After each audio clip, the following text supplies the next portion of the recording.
कहानी की शुरुआत में हम लॉस एंजलिस शहर को देखते हैं, जहां रात को एक ट्रक रोड पर जा रहा होता है। ये कोई आम ट्रक नहीं, बल्कि ये वो ट्रक है जिसमें करोड़ों पैसे लोड करके बैंक तक पहुंचाए जाते हैं। इस ट्रक में आगे 2 गार्ड्स और पीछे भी 2 गार्ड्स बैठे होते हैं। और तभी अचानक यह ट्रक एक डोनट शॉप के बाहर रुकता है। दरअसल गार्ड्स को भूख लगी हुई थी, इसलिए 2 गार्ड्स गाड़ी से उतरकर खाना खरीदने के लिए शॉप के अंदर चले जाते हैं, जबकि 2 गार्ड्स गाड़ी की सेफ्टी के लिए अंदर बैठे रहते हैं। और तभी वहां पर एक ब्लैक कलर की कार आती है, जिसमें से 4 लोग उतरते हैं और उन चारों ने अपने अपने चेहरे को मास्क से ढक दिया होता है। अब जैसे ही 2 गार्ड खाना लेकर बाहर आते हैं, तब मास्क पहने हुए लोग गार्ड्स पर बंदूक तान देते हैं। यहाँ ट्रक में बैठा हुआ एक गार्ड उन लोगों को देख लेता है और वो गार्ड जल्दी से पुलिस को इन्फॉर्म कर लेता है। तभी ट्रक में बैठे हुए गार्ड के पास एक मास्क पहना हुआ चोर आता है और वो चोर गार्ड को गाड़ी से बाहर निकलने को कहता है। लेकिन जब वो गार्ड बाहर निकलने से इनकार कर देता है, तब वो चोर ट्रक के शीशे में एक होल करके उसमें रस्सी फंसाकर एक गाड़ी से पूरे शीशे को बाहर खींच लेता है। अब वो गार्ड भागने की कोशिश करता है, लेकिन वो चोर उस गार्ड को मार डालता है। गोली की आवाज सुनकर जल्दी ही वहां पुलिस आ पहुंचती है। अब यहाँ चोर और पुलिस के बीच फायरिंग शुरू हो जाती है। काफी देर तक गोलीबारी होने के बाद ये लोग सभी पुलिस वालों को मार डालते हैं। और यहाँ इनकी शूटिंग स्किल्स को देखते हुए हमें पता चलता है कि यह कोई आम चोर नहीं, बल्कि यह सभी पहले यूएस मिलिट्री से रिटायर हो चुके हैं। अब यहाँ इन चोरों का एक दूसरा साथी इन्हें कॉल करके बताता है कि जल्दी से यहाँ से निकल जाओ, क्योंकि यहाँ और भी पुलिस आ रही है। यह खबर सुनते ही यह लोग जल्दी से ट्रक को चुराकर वहां से निकल जाते हैं। लेकिन जाने से पहले यह लोग यहाँ एक बम फिट कर देते हैं और उसे ब्लास्ट करवा देते हैं, ताकि पुलिस के आने के बाद उन्हें हमारे खिलाफ कोई सबूत न मिले। और कुछ ही देर बाद यह लोग अपने अड्डे पर पहुंच जाते हैं, जहाँ ये लोग अपने कपड़े चेंज कर लेते हैं। यहाँ टीम का लीडर रॉय सभी पर काफी गुस्सा होता है, क्योंकि इनका प्लान था कि यह लोग बिना किसी को मारे चुपचाप ट्रक को चुरा लेंगे। लेकिन अब इन लोगों ने कुछ पुलिस वालों को मार दिया था, इसलिए अब पुलिस चारों तरफ इन्हें ढूंढ रही होगी। यहाँ हमें पता चलता है कि इन लोगों ने जो ट्रक चुराई थी वह पूरी तरह से खाली थी, उसमें एक भी पैसा नहीं था। और यह बात इन लोगों को पहले से पता थी, क्योंकि यह लोग इस ट्रक से आगे एक बहुत ही बड़ी चोरी को अंजाम देने वाले हैं। यहाँ इनकी टीम का एक साथी जिसका नाम टोनी है, वो अपने लीडर रॉय से कहता है कि हमें एक आदमी को उस जगह पर भेजना चाहिए जहाँ पर हमने अभी ट्रक चुराया है, ताकि हमें पता चल सके कि पुलिस हमें ढूंढने के लिए क्या करने वाली है। रॉय को टोनी की बात ठीक लगती है, इसलिए रॉय अपने एक साथी बॉस्को को उस जगह पर भेज देता है। टीम का लीडर रॉय टोनी की बात को काफी सीरियसली लेता है, क्योंकि टोनी एक बहुत ही चालाक और समझदार इंसान है। साथ ही वो एक बहुत ही अच्छा ड्राइवर है। अगले सीन में हम डिटेक्टिव निक को देखते हैं। निक एक दबंग पुलिस वाला है, जिसकी चोरों के साथ बिल्कुल नहीं बनती, और स्पेशली वो चोरों के पीछे हाथ धोकर पड़ता है। साथ ही निक बहुत ज्यादा अय्याश और टर्की है, जो हर वक्त लड़कियों के साथ पड़ा रहता है। और आज भी वो अपने घर में खिड़की से होते हुए चुपके से घुसता है। घर के अंदर आते ही वो फ्रिज खोलकर कुछ खाने लगता है। तभी वहां पर उसकी वाइफ आ जाती है। यहाँ हमें पता चलता है कि इन दोनों की आपस में ज्यादा बनती नहीं है। लेकिन तभी निक कुछ ऐसा कर देता है जिससे उसकी वाइफ बहुत ज्यादा भड़क जाती है। निक मैसेज अपनी गर्लफ्रेंड को भेजने के बजाय गलती से अपनी वाइफ को भेज देता है, जिसे पढ़कर उसकी वाइफ काफी गुस्सा हो जाती है और अपने बच्चों को लेकर उसे छोड़कर चली जाती है। निक अपनी वाइफ को रोकने की काफी कोशिश करता है, लेकिन वो निक की कोई बात नहीं सुनती। अब परेशान होकर निक अपने घर के सोफे पर आकर बैठ जाता है और तभी उसे कॉल आता है, जिसमें उसे रात को होने वाले चोरी के बारे में उसे बताया जाता है। के बाद निक सीधा उस जगह पर पहुंचता है जहां पर रात को चोरों ने कुछ ऑफिसर्स को मार दिया था, और साथ में वो चोर एक ट्रक भी चुरा कर ले गए। यहाँ निक हर एक चीज को काफी बारीकी से नोट करता है। निक पूछता है कि उस ट्रक के अंदर क्या था, तब वहाँ एक ऑफिसर बताता है कि वो ट्रक पूरी तरह से खाली था। ये सुनकर निक सोच में पड़ जाता है कि आखिर एक खाली ट्रक के लिए कोई इतना खून खराबा क्यों करेगा। लेकिन अब धीरे धीरे निक को समझ आने लगता है कि यह चोर जरूर कुछ बड़ा करने वाले हैं। इसीलिए वो बाकी लोगों से पूछता है कि क्या यहाँ पर उन चोरों का कोई फिंगरप्रिंट मिला है। तब वो लोग कहते हैं कि नहीं, वो चोर बहुत ही ज्यादा चालाक थे। उन्होंने जाने से पहले बम ब्लास्ट करके अपने सारे फिंगरप्रिंट्स मिटा दिए हैं। अब निक को जब इन चोरों को पकड़ने का कोई दूसरा रास्ता नहीं मिलता, तब वो अपने साथियों से कहता है कि मुझे यहाँ की सारी सीसीटीवी फुटेज चाहिए। ये कहकर वो जाने लगता है। वहीं हम कुछ दूरी पर बॉस्को को देखते हैं, जिसे चोरों के टीम के लीडर रॉय ने टोनी के कहने पर यहाँ भेजा था, ताकि बॉस को पता लगा सके कि इस केस को कौन हैंडल करने वाला है। और बॉस को यहाँ चुपके से डिटेक्टिव निक और उसकी टीम की फोटो ले लेता है और फिर वो फोटो सीधा अपने लीडर रॉय को भेज देता है। रॉय जब उन फोटोज को देखता है तो उसे पता चलता है कि इस केस को डिटेक्टिव निक संभालने वाला है, जिसके बाद रॉय निक के बारे में रिसर्च करने लगता है और रॉय को पता चलता है कि डिटेक्टिव निक एक बहुत ही सनकी इंसान है। सभी लोग उसे एक पुलिस वाला गुंडा कहकर बुलाते हैं। वो सरकार की भी बात नहीं सुनता और केस को अपनी मर्जी से सॉल्व करता है। साथ ही रॉय को पता चलता है कि डिटेक्टिव निक एक दफा जिस केस के पीछे पड़ जाए उसे वो सॉल्व करके ही रहता है। ये सब देखकर रॉय समझ जाता है कि हमारा पाला एक बहुत ही खतरनाक आदमी से पड़ा है। वहीं हम निक को देखते हैं जो अपने साथियों के साथ केस को सॉल्व करने के काम पर लग गया होता है। निक अपने साथियों से कहता है कि यहाँ पर जितनी भी चोरियां हुई हैं इन सब की डिटेल मुझे चाहिए। तब उनका एक साथी कहता है कि पिछले 3 महीनों में लॉस एंजलिस में कई बार चोरियां हुई हैं, लेकिन सभी चोरियां इतनी बारीकी से हुई हैं कि अभी तक किसी भी चोर का फिंगरप्रिंट या उनके खिलाफ कोई सबूत नहीं मिला। ये सुनकर निक समझ जाता है कि ये सभी चोर बहुत ही ज्यादा शातिर है, क्योंकि जितनी परफेक्ट प्लानिंग से वो चोरी कर रहे हैं और किसी सोल्जर की तरह पुलिस से मुकाबला कर रहे हैं, इससे ये पता चलता है कि ये सभी चोर पहले आर्मी में रह चुके हैं। इसलिए निक अपने साथियों से कहता है कि उन सारे लोगों की लिस्ट निकालो जो पहले आर्मी में थे और फिर वो जेल में चले गए। अब निक की टीम को रिसर्च करते हुए रॉय नाम के एक आदमी के बारे में पता चलता है जो कभी यूएस आर्मी में हुआ करता था, लेकिन फिर वो मर्डर के केस में जेल चला गया था और जेल में अपनी सजा काटने के बाद अब रॉय आजाद हो चुका है। ये सुनकर निक अपने साथी से पूछता है कि रॉय जेल से कब छूटा है। अब जब निक का साथी उस तारीख को निकालता है जिस तारीख को रॉय जेल से आजाद हुआ था, तो उस तारीख को देखने के बाद निक का साथी चौंक जाता है, क्योंकि जब से रॉय जेल से बाहर आया है तब से लॉस एंजलिस में चोरियां होने लगी हैं। इसीलिए अब निक को पूरा का पूरा यकीन हो जाता है कि इन सब चोरियों के पीछे रॉय है और रॉय की पूरी एक टीम है। यहाँ इन्हें पता लगता है कि रॉय के टोनी नाम के एक आदमी के साथ बहुत ज्यादा ताल्लुकात है और टोनी नाम का वो आदमी एक बार टेंडर है और रॉय अक्सर टोनी से मिलने बार में जाता है। ये पता चलते ही निक पहुंचता है सीधा उस बार में जहां पर टोनी नाम का आदमी बार टेंडर का काम करता है। यहाँ निक टोनी को देख लेता है और निक बार के अंदर टोनी के साथ बिल्कुल नॉर्मल तरीके से पेश आता है। निक ऐसे जाहिर नहीं होने देता कि जैसे वह एक पुलिस डिटेक्टिव है, बल्कि निक टोनी के साथ यहाँ वहाँ की बातें करने लगता है। लेकिन जैसे ही टोनी की बार से छुट्टी होती है और वह अपनी गाड़ी में आकर बैठता है, तभी वहाँ पर निक आकर टोनी को एक जोरदार पंच मारता है और टोनी को बेहोश कर देता है। कुछ देर बाद जब टोनी की आंख खुलती है तो वो खुद को एक अनजान जगह पर पाता है। टोनी कुछ समझ नहीं पाता कि मैं यहाँ पर कैसे पहुंचा, और जैसे ही वो रूम से बाहर आता है तो वो देखता है कि यहाँ निक और उसकी टीम कुछ लड़कियों के साथ डांस कर रहे हैं। अब निक जब टोनी को देखता है तो वो टोनी को एक चेयर पर बैठा देता है और उससे पूछता है कि तुमने किस मकसद से चोरी की है और तुम किसके लिए काम करते हो। ये सुनकर टोनी मुस्कुराता है और कहता है कि तुमने गलत आदमी को उठा लिया है, मैं ऐसा बंदा नहीं हूँ, मैं एक शरीफ बार में काम करने वाला आदमी हूँ। ये सुनकर निक उसे एक फोटो दिखाता है जिसमें टोनी रॉय के साथ खड़ा हुआ था और निक टोनी से पूछता है कि इस फोटो में तुम इस आदमी के साथ क्या कर रहे हो। ये देखकर टोनी समझ जाता है कि इन लोगों को मेरी सच्चाई का पता चल चुका है, लेकिन टोनी फिर भी नहीं मानता और कहता है कि इस फोटो में मैं नहीं हूँ बल्कि वो कोई और आदमी है। तब निक का एक साथी टोनी से कहता है कि तुम अपनी मौत से सिर्फ एक कदम दूर बैठे हो और फिर भी झूठ बोल रहे हो, इसलिए तुम हमें सारी सच्चाई बता दो, नहीं तो मारे जाओगे। लेकिन टोनी कुछ भी बताने से साफ साफ इनकार कर देता है। यह देखकर निक को गुस्सा आ जाता है और वो वहाँ पर मौजूद सभी लड़कियों को बाहर भेज देता है। जिसके बाद निक टोनी को गले से दबोच कर उससे कहता है कि तू सोच रहा होगा कि हम तुझे जेल में डाल देंगे, लेकिन ऐसा बिल्कुल भी नहीं है। हम तुझे तब तक टॉर्चर करते रहेंगे जब तक तू सच बता नहीं देता। अब टोनी भी समझ जाता है कि यह लोग मेरे से सच निकलवाए बिना मुझे छोड़ेंगे नहीं, इसलिए टोनी पूरी बात बताने लगता है और कहता है कि मैं ज्यादा कुछ नहीं जानता, मुझे तो गन चलानी भी नहीं आती, मैं सिर्फ उन लोगों का ड्राइवर हूँ और चोरी के दौरान मैं गाड़ी चलाता हूँ। जिसके बाद निक पूछता है कि तुम इन लोगों के साथ पहली बार कैसे मिले। तब टोनी बताता है कि मैं जिस बार में काम करता हूँ वहां पर जितने भी लोग आते हैं उन सबको पता है कि मैं एक बहुत ही अच्छा ड्राइवर हूं। इसीलिए एक दिन मेरे साथ बार में काम करने वाले एक आदमी ने मुझे बॉस्को से मिलवाया और बॉस्को मुझे लेकर के गया रॉय के पास। बॉस्को ने रॉय को मेरे बारे में बताते हुए कहा कि ये एक बहुत ही अच्छा ड्राइवर है। शुरू में रॉय को मेरी ड्राइविंग पर कुछ खास भरोसा नहीं था, लेकिन जब रॉय मेरे साथ टेस्टिंग के लिए कार में बैठा और उसने मेरी ड्राइविंग देखी तो वो मेरे ड्राइविंग स्किल से काफी इम्प्रेस हुआ और मुझे अपनी टीम में शामिल कर दिया। जिसके बाद मैंने उनके साथ पहली बार एक बैंक को लूटा। बैंक लूटने के बाद मुझे मेरे हिस्से के पैसे मिले और तब से ही ऐसा चल रहा है। मैं उनके साथ बैंक लूटता हूँ और मुझे मेरे हिस्से के पैसे मिल जाते हैं। इसके अलावा मैं और कुछ भी नहीं जानता, क्योंकि मैं गाड़ी लेकर बैंक के बाहर खड़ा होता हूँ और मैं गाड़ी चला करके उन्हें वापस लाता हूँ। तब निक पूछता है कि वो अगली चोरी कहाँ पे करने वाले हैं, जिस पर टोनी कहता है कि मुझे कुछ भी नहीं पता, क्योंकि मैं सिर्फ उनका एक ड्राइवर हूँ। वो लोग मुझे कुछ भी नहीं बताते। जिस दिन वो लोग चोरी करने वाले होते हैं उससे एक दिन पहले वो मुझे बताते हैं कि हम चोरी कहाँ करने वाले हैं, और चोरी करने के बाद वो लोग मुझे मेरे हिस्से का पैसा देकर मुझे भगा देते हैं। ये सब सुनने के बाद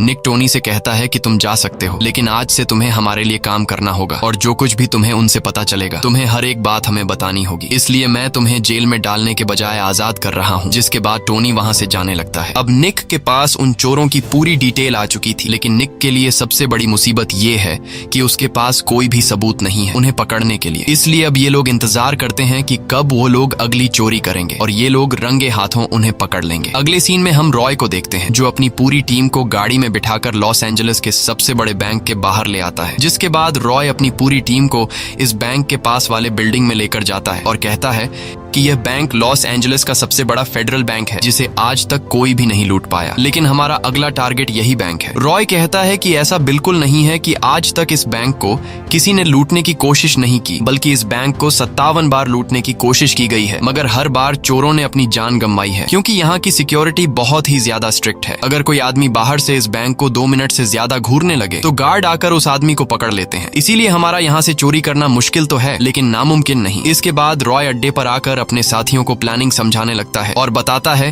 कि इस बैंक में हर रोज 500 से 700 मिलियन डॉलर हर रोज कैश होता है। बैंक के अंदर इतनी बड़ी अमाउंट होने की वजह से हर एक जगह पर सिक्योरिटी गार्ड मौजूद होता है, और हमारे लिए सबसे बुरी बात यह है कि इस बैंक के पास हर एक नोट का सीरियल नंबर होता है, और वह नंबर कंप्यूटर में दर्ज है। इसलिए अगर कोई इस बैंक से पैसा चुराकर उन पैसों को बाहर दुनिया के किसी भी कोने में खर्च करेगा, तो बैंक वाले उस नोट के सीरियल नंबर से उस आदमी को ट्रैक करके 2 मिनट में पकड़ लेंगे, क्योंकि उनके पास नोट का नंबर है। अब ये सब सुनने के बाद रॉय के साथी पूछने लगते हैं कि फिर हम आखिर चोरी करेंगे कैसे। तब रॉय बताता है कि ये लॉस एंजलिस का सबसे बड़ा बैंक होने की वजह से लॉस एंजलिस में बाकी जितने भी छोटे बड़े बैंक हैं उन सभी का पैसा इसी बैंक में आता है, और जब ये लोग मशीनों से उन पैसों को गिनने लगते हैं तब यहाँ इस बैंक की मशीनें फटे पुराने और खराब हुए नोटों को अलग कर देती हैं। इसके बाद उन सभी पुराने और खराब नोटों को कंप्यूटर में डालकर उनका सीरियल नंबर कंप्यूटर के डेटा से खत्म कर दिया जाता है, और फिर उन नोटों को मशीन में डालकर बर्बाद करके कचरा बना दिया जाता है। इस तरह से बैंक के पास बर्बाद किए गए नोटों का कोई रिकॉर्ड नहीं रहता, और ये लोग हर रोज 500 से 700 मिलियन में से 30 मिलियन डॉलर कचरा कर देते हैं, और हमें उन पुराने खराब हुए 30 मिलियन डॉलर के नोटों को कचरा होने से पहले चुराना है। इस तरह से हम अगर उन नोटों को दुनिया के किसी भी कोने में इस्तेमाल करें तो बैंक वाले हमें नहीं पकड़ सकते, क्योंकि उनके पास उन पुराने नोटों का सीरियल नंबर नहीं होगा। तब इन बातों को सुनने के बाद सारे लोग सोच में पड़ जाते हैं और कहते हैं कि आखिर हम अंदर कैसे जाएंगे। तब रॉय अपने आगे की प्लानिंग समझाते हुए कहता है कि हमने बैंक का जो ट्रक चुराया है उसी से हम गार्ड्स के कपड़े पहनकर बैंक के पिछले वाले रास्ते से अंदर जाएंगे, क्योंकि पीछे वाले रास्ते पर ज्यादा सिक्योरिटी नहीं होती, वो लोग सिर्फ ड्राइवर को देखते हैं। लेकिन इस मिशन को अंजाम देने से पहले हमें एक आदमी को बैंक के अंदर भेजना होगा, ताकि अंदर वह बैंक का अच्छी तरह से जायजा ले सके। और अगले ही दिन टोनी उस बैंक के पास वाले रेस्टोरेंट में कुरियर बॉय की जॉब पर लग जाता है। अब जैसे ही बैंक के अंदर से एक लेडी खाना पार्सल ऑर्डर करती है, तब टोनी एक लेडी का खाना उठाने के बजाय 2 पार्सल उठाकर बैंक के अंदर चला जाता है। अंदर आते ही टोनी को अच्छी तरह से चेक किया जाता है, और फिर काउंटर पर टोनी को एंट्री कार्ड दिया जाता है, जिससे वह अब किसी भी टाइम बैंक के अंदर जा सकता था। इसके बाद टोनी उस लेडी को खाना दे देता है। लेडी को खाना पहुंचाने के बाद टोनी बाथरूम में जाकर उस दूसरे पार्सल को बाथरूम के सीलिंग के ऊपर छुपा देता है। लेकिन वह जैसे ही बैंक से बाहर निकलता है, निक के टीम वाले उसे देख लेते हैं, क्योंकि निक के टीम ने पहले से टोनी पर नजर रखी हुई होती है। अब यहाँ निक के साथी जब निक को इस बात की खबर देते हैं कि टोनी लॉस एंजलिस के सबसे बड़े फेडरल बैंक के अंदर गया था, तो ये खबर सुनकर निक परेशान हो जाता है और कहता है कि उनकी इतनी औकात नहीं है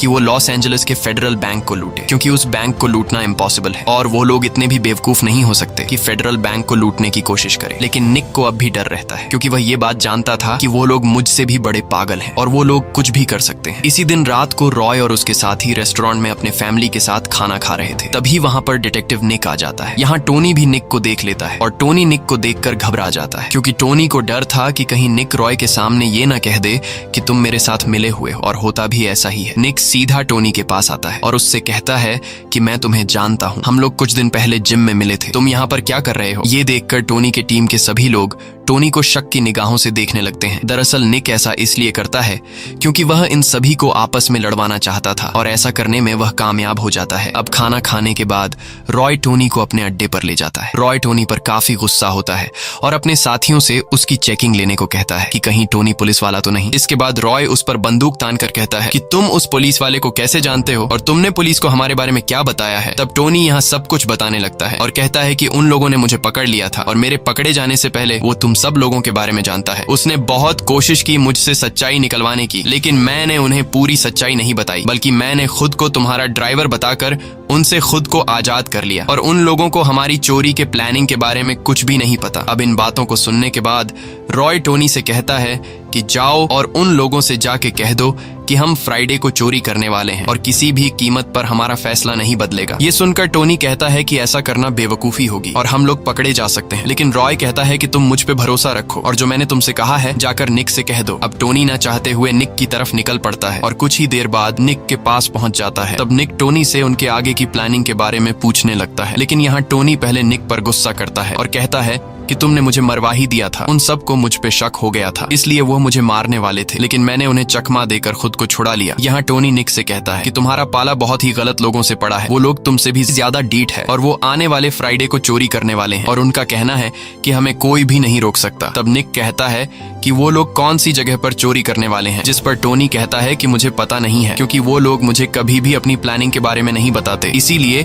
आने वाले फ्राइडे से एक दिन पहले ही मुझे पता चलेगा, तब मैं तुम्हें बता दूंगा। ये सुनकर निक कहता है कि कोई बात नहीं, मैं पता लगा लूंगा कि वो लोग फ्राइडे को कहां पर चोरी करने वाले हैं। इसके बाद टोनी वहां से चला जाता है और निक अपने काम पर लग जाता है। निक ये जानना चाहता था कि वो लोग अगली चोरी कहां पर करने वाले हैं और निक को पता चलता है कि रॉय एक कोठे पर चलने वाली वेश्या के साथ रिलेशन में है। ये पता चलते ही निक सीधा उस क्लब में आता है जहां उसके पास एक लड़की आकर नाचने लगती है, जिसके बाद निक उस लड़की को एक रूम में ले जाता है। निक उस लड़की का फायदा उठाना चाहता है क्योंकि वो जानता था कि इस लड़की का रॉय के साथ रिलेशन है, इसलिए निक उस लड़की के करीब जाने लगता है और वह लड़की उसे बता देती है कि ये लोग अगली चोरी पीको रिवेरा बैंक में करने वाले हैं। ये सुनकर निक काफी खुश हो जाता है क्योंकि अब निक को उन चोरों के अगले टारगेट का पता चल चुका था। लेकिन जैसे ही निक रूम से बाहर निकलता है तभी वहां पर रॉय आ जाता है और ये दोनों एक दूसरे को नजरअंदाज करते हुए अपने अपने रास्ते पर निकल पड़ते हैं। यहाँ हमें पता चलता है कि रॉय ने ये सब कुछ जानबूझकर अपनी रखैल से निक को बताने को कहा था। उसने अपनी गर्लफ्रेंड को कहा था कि वह निक के पास जाए और उसे बैंक का नाम बताए। अब फाइनली वह दिन आ जाता है जिस दिन ये लोग चोरी करने वाले होते हैं, जिसके बाद ये सभी लोग तैयारी करने लगते हैं और दूसरी तरफ निक और उसकी टीम भी तैयार हो जाती है। यहाँ पुलिस और चोर दोनों परेशान होते हैं क्योंकि इन दोनों ग्रुप्स को पता था कि आज कुछ भी हो सकता है और कुछ ही देर बाद चोरों की टीम पीको रिवेरा बैंक में घुस जाते हैं और देखते ही देखते सारे लोगों को बंदी बना लेते हैं। अब बैंक का पूरा कंट्रोल हाथ में लेने के बाद रॉय बैंक के मैनेजर को उठाता है और उससे पुलिस वालों को कॉल करने के लिए कहता है। जब मैनेजर पुलिस को कॉल मिला लेता है तब रॉय मैनेजर को अपनी शर्तें बताने लगता है कि हमें $10 मिलियन और एक हेलीकॉप्टर चाहिए और बाहर हमें एक भी पुलिस वाला नजर नहीं आना चाहिए। अगर पुलिस टाइम पर पैसे पहुंचा नहीं पाई तो हम एक एक करके यहाँ लोगों को मारते जाएंगे। वही निक अपने साथियों के साथ बैंक के बाहर खड़ा होता है और तभी वहाँ पर लोकल पुलिस की गाड़ियां आ जाती हैं। निक उनसे बहस करने लगता है कि ये हमारा केस है, हम पिछले कई दिनों से इनको पकड़ने के काम पर लगे हुए हैं, इसलिए तुम लोग यहाँ से चले जाओ। अब यहाँ रॉय चुपके से जब खिड़की से देखता है तो उससे पता चलता है कि यहाँ और भी पुलिस की कुछ गाड़ियां आ चुकी हैं। ये देखकर रॉय गुस्सा हो जाता है और वह अपने आदमी से कहता है कि एक लड़की को कमरे में ले जाकर मार दो। अब अपने लीडर की बात को मानते हुए वह आदमी ऐसा ही करता है और एक लड़की को कमरे में ले जाकर गोली मार देता है। गोली की आवाज सुनकर बाहर खड़े सभी पुलिस वाले अलर्ट हो जाते हैं। तब बाहर से फौरन बैंक के मैनेजर के पास पुलिस का कॉल आता है। तब बैंक का मैनेजर पुलिस से कहता है कि जल्द से जल्द इन लोगों के लिए एक हेलीकॉप्टर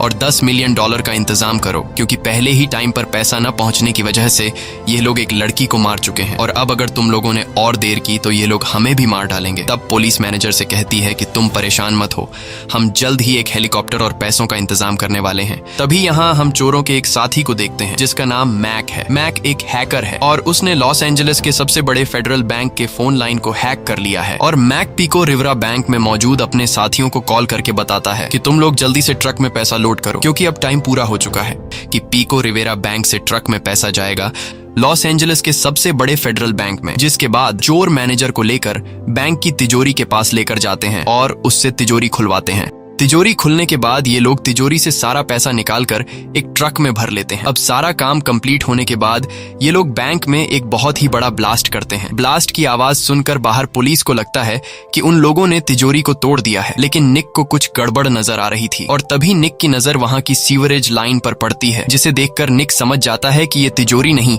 बल्कि टनल के रास्ते को तोड़ने की आवाज थी। ये पता चलते ही निक बैंक के अंदर घुस जाता है। अंदर जाकर ये लोग देखते हैं कि उन चोरों ने जितने भी लोगों को बंदी बना रखा था वो सभी सही सलामत है। और जब निक उस कमरे में जाता है जिस कमरे में उन चोरों ने एक लड़की को मारा था, तो वहां जाकर निक को पता चलता है कि उन लोगों ने किसी भी लड़की को नहीं मारा है, वो लड़की बिल्कुल ठीक है और जो गोली की आवाज आई थी वो सिर्फ एक ड्रामा था। और जब ये लोग तिजोरी के पास वाले रूम में पहुंचते हैं तो वहां उन्हें एक बहुत ही बड़ा गड्ढा दिखाई देता है, जिसे देखकर ये लोग समझ जाते हैं कि वो चोर हमें बेवकूफ बनाकर सीवरेज लाइन से होकर चले गए हैं। वही हम रॉय और उसके एक साथी को देखते हैं जिन्होंने बैंक के गार्ड्स के कपड़े पहने होते हैं और ये लोग एक ट्रक को चला रहे होते हैं। ये वही ट्रक होता है जिसे हमने कहानी की शुरुआत में देखा था और अब इन्होंने इस ट्रक को पेंट करके इसका पूरा डिजाइन बदल दिया होता है ताकि ये बिल्कुल एक ओरिजिनल बैंक में पैसे ले जाने वाला ट्रक लगे। और अब उन्होंने जिस पिको रिवेरा बैंक में डाका डाला था उसकी तिजोरी से सारा का सारा पैसा लेकर उन्होंने ट्रक में भर दिया है और ये पैसा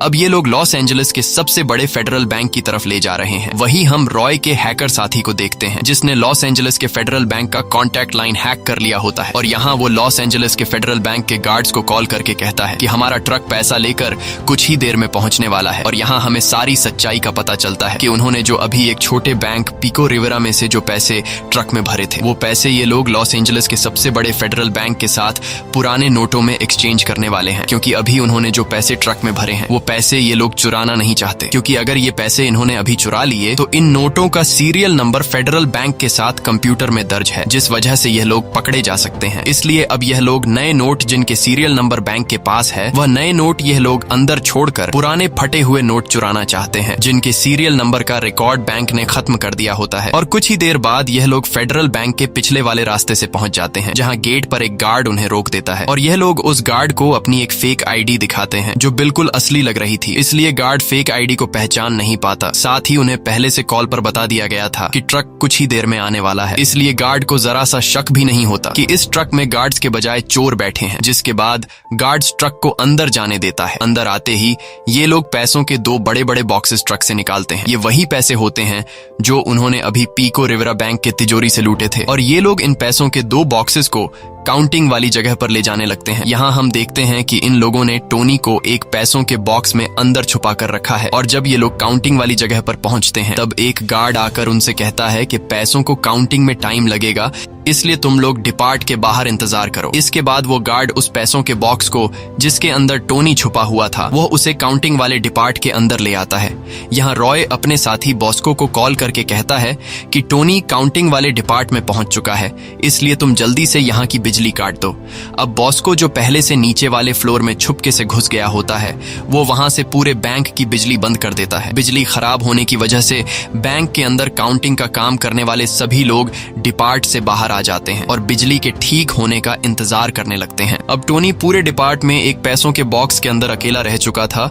इसके बाद टोनी एक स्ट्रोब लाइट ऑन कर देता है जिससे सभी कैमरे ब्लर हो जाते हैं। कैमरे ब्लर होने के बाद टोनी जल्दी से पैसों के बॉक्स से बाहर आता है और देखता है कि यहाँ पर कोई भी नहीं है। अब टोनी जल्दी से वहां पर मौजूद उन फटे पुराने पैसों को बैग में भरने लगता है जिन्हें एक बार काउंट कर लिया गया है और दोबारा गार्ड इन पैसों को काउंट नहीं करेंगे। ये वो पैसे होते हैं जिन पैसों का सीरियल नंबर कंप्यूटर के डेटा से मिटाकर उन्हें कचरा किया जाने वाला था। अब टोनी जल्दी जल्दी से कई सारे बैग्स को पैसों से भरकर वहां पर मौजूद कचरे के डब्बे में उन बैग्स को फेंकने लगता है। टोनी कचरे के डब्बे में पैसों से भरे बैग्स इसलिए फेंकता है क्योंकि कुछ देर बाद कचरे वाली गाड़ी आकर इन पैसों को कचरा समझकर बाहर फेंक देगी, तब जाकर यह लोग यहीं पैसों को उठा लेंगे। वहीं कंट्रोल रूम में गार्ड्स को शक होने लगता है कि अचानक सभी कैमरे खराब कैसे हो गए, इसलिए कुछ गार्ड्स काउंटिंग डिपार्ट की तरफ आने लगते हैं। यह देखकर रॉय टोनी को वायरलेस माइक के जरिए कहता है कि जल्दी से सभी पैसों को कचरे के बॉक्स में फेंक दो क्योंकि कुछ गार्ड्स तुम्हारी तरफ आ रहे हैं। यह सुनकर टोनी घबरा जाता है और वो और भी जल्दी से पैसों को बैग्स में भरकर कचरे के बॉक्स में फेंकने लगता है। अब ढेर सारा पैसा कचरे के बॉक्स में फेंकने के बाद टोनी समझ जाता है कि गार्ड्स यहाँ पहुंचने ही वाले होंगे, इसलिए टोनी जल्दी से वेंटिलेशन की जाली खोल देता है। और जैसे ही गार्ड्स वहां पर पहुंचते हैं तब तक टोनी वेंटिलेशन के रास्ते में घुस गया होता है। अब यहाँ गार्ड्स डिपार्ट के अंदर पैसों को गिनने लगते हैं और पैसे बिल्कुल बराबर होते हैं।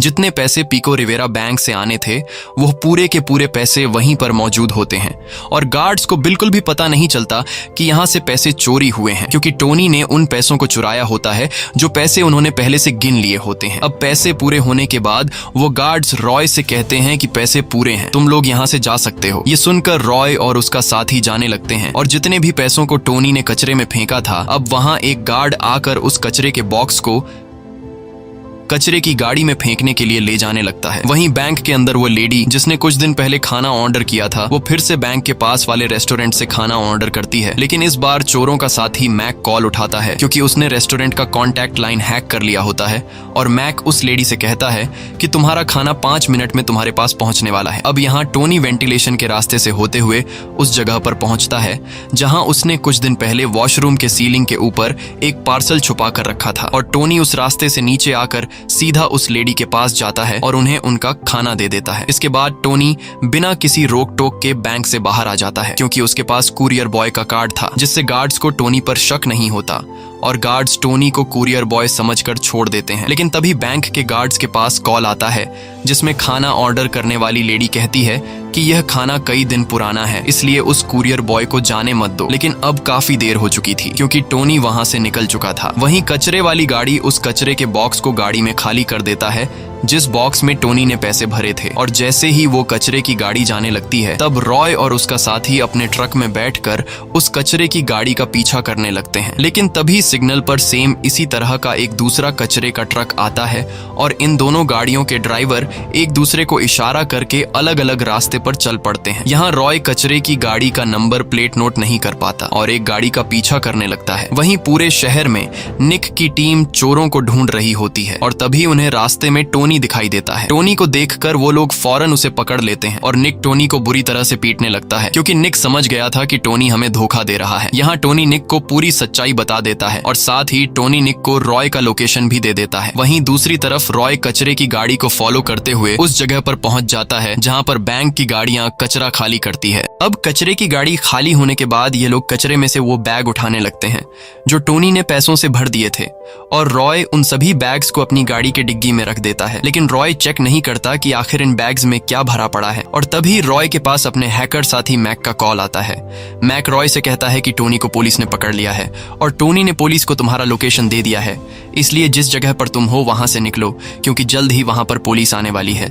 यह खबर सुनते ही रॉय अपने साथियों के साथ गाड़ी में बैठकर वहां से निकल जाता है। कुछ दूर आगे आने के बाद यह लोग ट्रैफिक में फंस जाते हैं। तभी पीछे से निक इन्हें देख लेता है। रॉय को देखकर निक और उसकी टीम तैयारी करने लगती है और निक टोनी को गाड़ी में हथकड़ी से बांध लेता है। यहाँ रॉय को भी पता चल जाता है कि निक ने हमें देख लिया है, इसलिए यह लोग भी तैयार हो जाते हैं और देखते ही देखते इनके बीच फायरिंग शुरू हो जाती है और चारों तरफ गोलियां चलने लगती हैं, जिसमें से एक गोली बॉस्को के गर्दन पर लगती है और बॉस्को मारा जाता है। ये देखकर रॉय काफी गुस्सा हो जाता है और रॉय उस पुलिस वाले को मार डालता है जिसने बॉस्को को शूट किया था। फिर तभी यहाँ पुलिस रॉय के दूसरे साथी को भी मार डालती है। अब रॉय अकेला होने की वजह से पुलिस उस पर भारी पड़ रही थी, इसलिए रॉय वहां से भागने लगता है। तब निक भी उसका पीछा करने लगता है। कुछ दूर आगे जाने के बाद जब रॉय एक कंटेनर से कूद रहा होता है तभी पीछे से निक उसे शूट कर लेता है, जिससे रॉय बुरी तरह से घायल हो जाता है। अब रॉय खुद को बचाते हुए एक गाड़ी के पीछे छुप जाता है और तभी यहाँ पर निक भी आ जाता है। निक रॉय को सरेंडर करने के लिए कहता है, लेकिन रॉय सरेंडर करने के बजाय निक पर बंदूक तान देता है।